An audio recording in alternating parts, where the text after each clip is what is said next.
Alright, what's going on, guys? Trev back again, here to bring you another video. This one's going to be doing another Walking Dead video for today, leading up to Season 9 for the Walking Dead television series. In this one, we're going to give our thoughts on the theory of Sherry being our television series version of Alpha.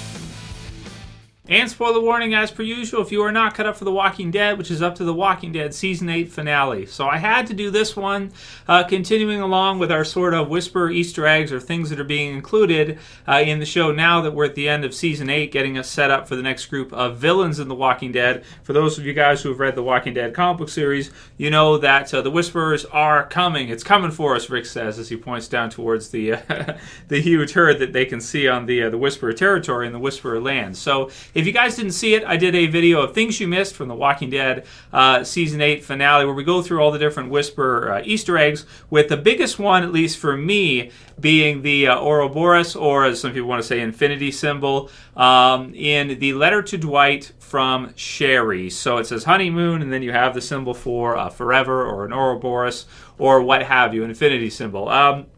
And this is one that was the topic of debate in that video. I think mostly for people who haven't actually read the comic book series, or maybe people that weren't reading it at the time when we first encountered the leader of the Whispers. The leader of the Whispers was first introduced by showing the belt buckle. It was the first thing we saw of her before we even knew what she looked like. When Alpha was wearing her zombie skin and she had a gun and she had her attire on the cover of the issue, which was shown before we actually saw, you know, what Alpha looked like herself. That was what we saw on the buckle. That was her belt buckle. So it's like when we saw Negan first, we saw a bat and we saw some other weapons there. It's the equivalent of seeing Lucille or seeing a bat and thinking that that's not some kind of, tie-in or hint. Now, you can go for a double meaning. I'm fine with that, basically saying that Sherry loves Dwight forever. But to say that it isn't an Easter egg is crazy. It's like as if when Glenn picked up the bat in The Walking Dead Season 5, that wasn't an Easter egg. I mean, obviously it was. Obviously it was on purpose. Or even if it wasn't, it still fits in as objectively something that would be interpreted as an early kind of foreshadow for what would happen to him later on when, of course, he met Negan and he got Lucille and that whole bit. So by saying that the symbol that Dwight sees here is not a hint or an Easter egg or something for Alpha and for the Whispers, which are coming up next, is the equivalent of seeing a bat drawn or a bat somewhere and thinking that it has nothing to do with Negan. You can't really do that. You know what I mean? You can't. You can say it has a double meaning. That's fine. But you can't say that it isn't an Easter egg getting us set to see Alpha. It was the first thing we saw before we even knew what Alpha looked like. Similarly, with Negan and the Bat and Lucille, before we knew in the comic book series what Negan looked like. Even more so for Alpha, because the Whisperers wear the zombie skins, so you don't know what they look like underneath. You can't really put a face to them right away because they're wearing whatever,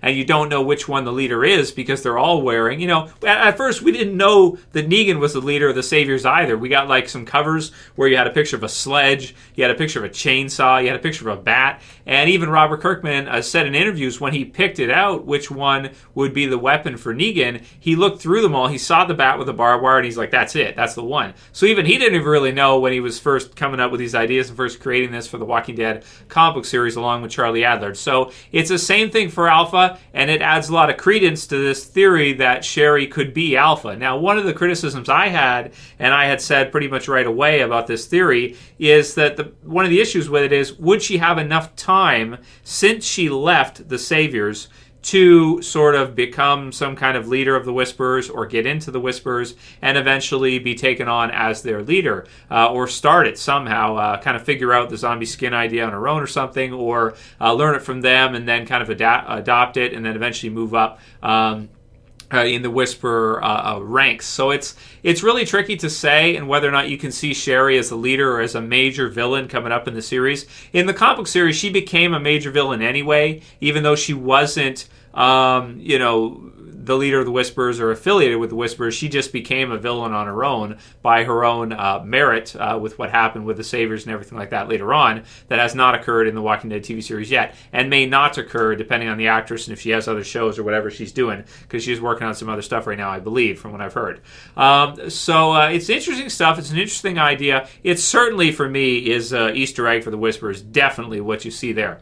Will Sherry be with the Whispers? If we see her come back at all, which I hope we will, because it's been a while since she's been in the series, and it'd be good for Dwight. I sympathize with Dwight a bit now because he did so much for the Savior or the survivors, and he really was on their side and really helped them out. Without him being on their side, I don't know if there's any way they would have actually won the war. He was feeding them weapons. He was giving them intel earlier on in Season 8 as to where the Saviors would be and what to do and everything, and the routes and all that. So he helped out the survivors just a ton against the Saviors there. And Daryl lets him live, decides that he's earned back his right to live, but he still doesn't want him around, so he forces him to leave. So is it something we could see in The Walking Dead Season 9 that Dwight somehow finds Sherry? Is the honeymoon to say honeymoon forever? Is it to say, I love you forever, this kind of thing, no matter what? Is it to say that, hey, go here because this is where we went on our honeymoon, or this is the path that we went down, and then maybe he'll end up going down the same path and finding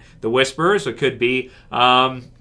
We're going to have to see what they do in The Walking Dead Season 9 for this. But the idea of her becoming one of the Whispers or even Alpha, it's an interesting one for sure. I like it a lot. And it's true that if they do a time skip at the end of Season 8, which they most likely will do, they did it in the comic series, so it makes sense that going into Season 9 there will be probably a 2-year time skip. And it is 2 years, guys, so some people were confused about that. It's 2 years. That's the time skip in the comic book series version. The TV series could be different, but that's the original, if they adapt it the same way, then it'll be 2 years in the TV series.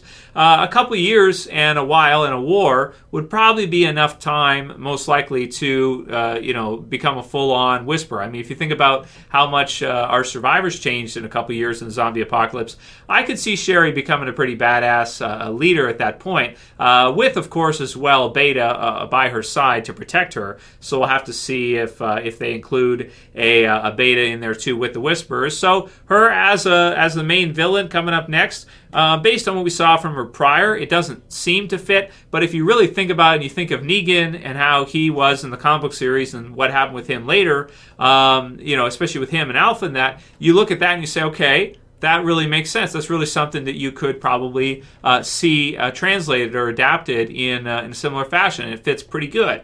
I kind of like the idea of her just kind of being a Whisperer, Heath being a Whisperer, and Dwight maybe joining them as well too to bolster their ranks as far as our roster goes, so you can have some point of view characters on the villain side that the audience is familiar with. I think that always helps, and that always has it make more sense to get to see. You have your characters that have been there for a while. They allow you to give a perspective from them as we see a new group come in and be introduced, and it could be pretty cool to see them as Whispers as villains, and that group to be kind of a part of it.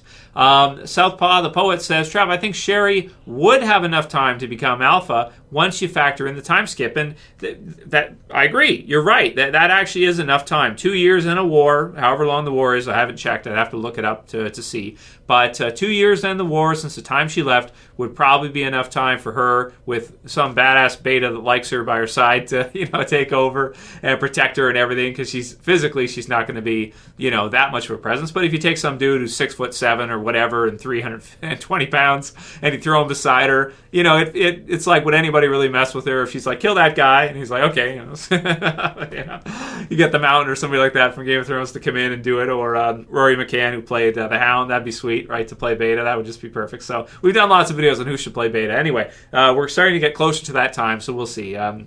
For Sherry, I like her personally as a regular Whisperer, but as part of the Whispers, And, you guys can leave a comment below whether or not you can see her as just a normal Whisperer, as Alpha in our TV series version of Alpha, or do you think it would make more sense to see her just as a survivor out there and maybe run into the Whispers at some point here or there, and her and Dwight kind of just be the two of them surviving the zombie apocalypse together, just doing what they can to survive, just to scrape by on their own without the Saviors or without anybody else, maybe eventually returning to the Saviors. Let me know what you guys think about all of that. But granted, Dwight did say that he can never come back, or Daryl said that Dwight can never come back, so yeah, it's kind of tricky.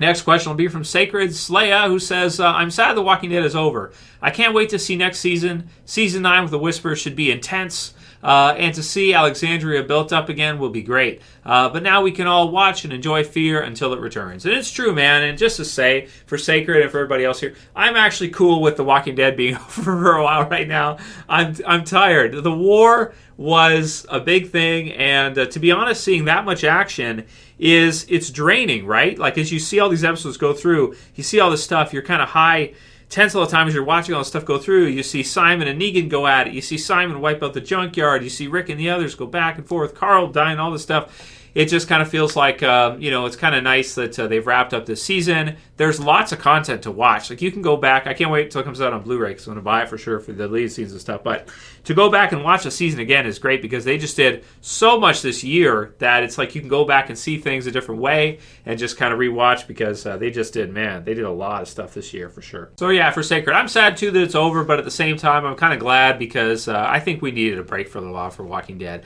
They need time to kind of reassess the show, switch the showrunners, do the time skip, rebuild all the environments, do all the stuff they're going to do, change all their attires, everything like that, and then going into season 9, I think things will be really cool to see. Like a new start for The Walking Dead. After 9 years, or 8 years, they need that going into the 9th. So I think it makes a lot of sense. Zed Colo says, I just can't get over how much time has passed for the Fear the Walking Dead group. We're going to need a lot of backstory to cover that much time. And you're right, that's one of the downsides of this crossover, of having Morgan cross into Fear. There is so much time that the Fear group had to skip by, and so much has happened to them that it's going to be interesting to find out what did, because basically, to put it in perspective for Walking Dead viewers who don't watch Fear, and that's cool, if you don't, it's fine. You'll probably want to start now because Morgan's in it. But when you look at it, it's literally been like the time that we ended season 3. I'd have to look up the timeline equivalency, but it was like way back in Walking Dead time. I'm talking like probably prison time or before the prison. Like it was such early days for Fear. They had, maybe it was around the prison time or somewhere around there, like season 3 of the Walking Dead type time frame, or season 4. It has been so long. And, the Walking Dead group, if you look at what Rick and the others have been through from season 3 until now, and Fear is just coming in now, it's like, what did they have to go through during that time? So that's what Colo's saying here is like, man, that's just so much time unaccounted for. So it's one of the downsides of doing the crossover, but I think it's still worth it because I think Fear is going to have a much better chance of success now. With them trying to get those fans to cross over, it was a great idea. Duane Sharpe says, everyone complained about too much action. Now everyone's complaining about too much drama for Walking Dead. And that's true, man. We're just about impossible to please. And I'm guilty of it too. You guys saw it in my review and stuff. It's like, I love the finale. I love this season. I really do, for Walking Dead. But at the same time, it's like you always kind of want a little more. They always end the season having us want a little bit more. And I think it's not necessarily a bad thing. It means we're going to come back the next year to see the next season. We always want more Walking Dead. And it's like, yeah, that's true. We always want to see more. I always kind of want more action a lot of times. But in this case, maybe it's okay. Because, like I said, to be honest, it's like, it feels like a break, right? To go and not have to see all that. Not that I don't enjoy watching all the fight scenes and the action stuff, explosions and everything. But after time and time, it's like, the viewer too, like, we just kind of want this war to end so we can see what's next after, because it just took so long to get through it all, being over a year or so since they started the back and forth fighting. I think it was a good idea to do it because it'll be memorable as part of the series. It's like one of the high points of the series. It gets all this fighting back and forth and big scale and all kinds of crazy stuff that they did. But it's going to be nice also to kind of get back to maybe a season 4 type of storytelling here, where you have some episodes where everybody's just kind of living. Like if you guys remember how season 4 started, that's probably going to be most similar to how The Walking Dead season 9 will start, where it feels more like just them living in the zombie apocalypse and the characters and the change and everything that's been happening, and then work in the horror, work in the whispers, work in the drama with Maggie and the others, and kind of get this back on track here as kind of a more stable, steady type of flow. Because that was just crazy, fast-paced throughout the season of just all the action back and forth. Simon and everybody, it's just nuts, man.